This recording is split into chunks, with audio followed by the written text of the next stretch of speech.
event that the weather is so severe that it's a risk to safety, though, people having a great time here. In the event, though, that there is All right, Megan joins us now live from Vancouver. Megan, what was going through your mind at that very moment? Honestly, in that moment, I don't even think I realized just what had happened. I was just standing there trying to do my job, spit out the words that I wanted to say, and this interruption happened. I tried to just get the thoughts back into my head, get back on track, finish up my thoughts, and then process it, because honestly, I had no idea while I was speaking just what was going on.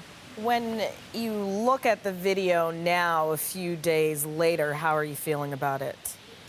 It makes me very uncomfortable just watching that back and just hearing in my voice, just it going from, okay, I'm doing my job, this is a fun event and I'm having a great time, to, wow, I feel a little bit nervous and I feel like I've kind of been violated and someone's just entered my space that I just didn't want that at all, and it makes me feel very uncomfortable watching that back. You know, that video is being shared online. A lot of reaction is coming in. What have you seen? What kind of reaction are you getting on social media? The support has been just amazing, but of course there are people out there who feel like I'm overreacting, and I was at a music festival, so I was asking for this kind of thing.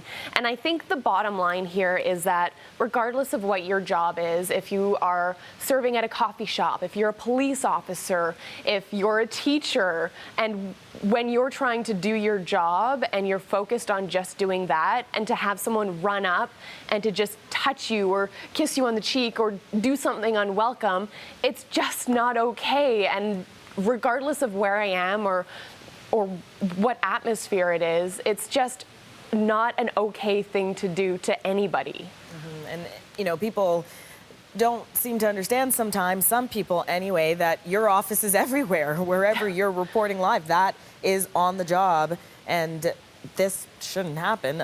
We know that a report has been filed with Squamish RCMP. Why did you go to the police? You know, in the moment, I didn't quite realize the severity of what had happened, and once the camera was off, once I could remove myself from the music festival grounds and fully process what had happened, I was angry, and I felt that someone invaded my space that I didn't want them to. Someone touched me in a way that I didn't want to be touched.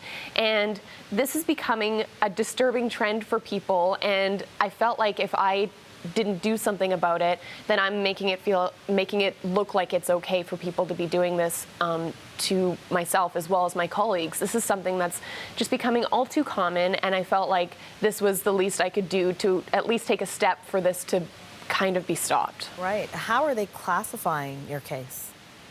At this point, I'm not sure what kind of charges could be possible. I think we'll probably talk about that once the police actually find this guy. We haven't exactly talked about where to go from there. This is just kind of the first step. I've been calling it just something that was unwarranted or unwanted. I don't know if we're going as far as, you know, assault, the whole sexual assault debate. I think this is just the first step. The RCMP is putting out the public call for anyone to help identify this man and find him at the music festival. What more do you know about that end of it?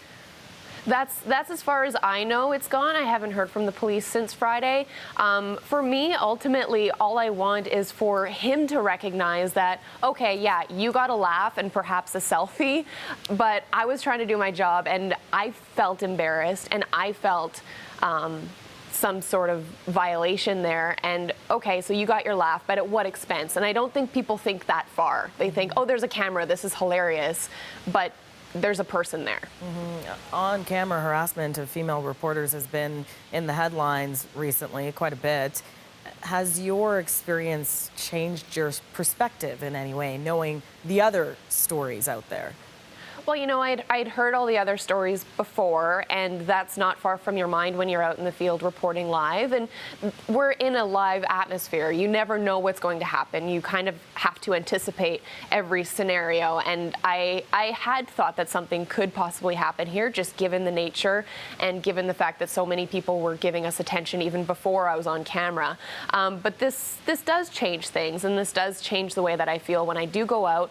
Not to say that I don't want to. I still love my job, and I still love getting to talk to people and meet people, but it's just now there's that extra thought in my head that this could happen again, and what am I going to look like now if this does happen again? Because you just feel, it just doesn't feel very good when it's happening, and the chaos that goes on in your brain when you're on camera and then trying to get it back together, it's just not comfortable. Yeah, really unfortunate that we have to be talking about this again, but thank you so much for sharing your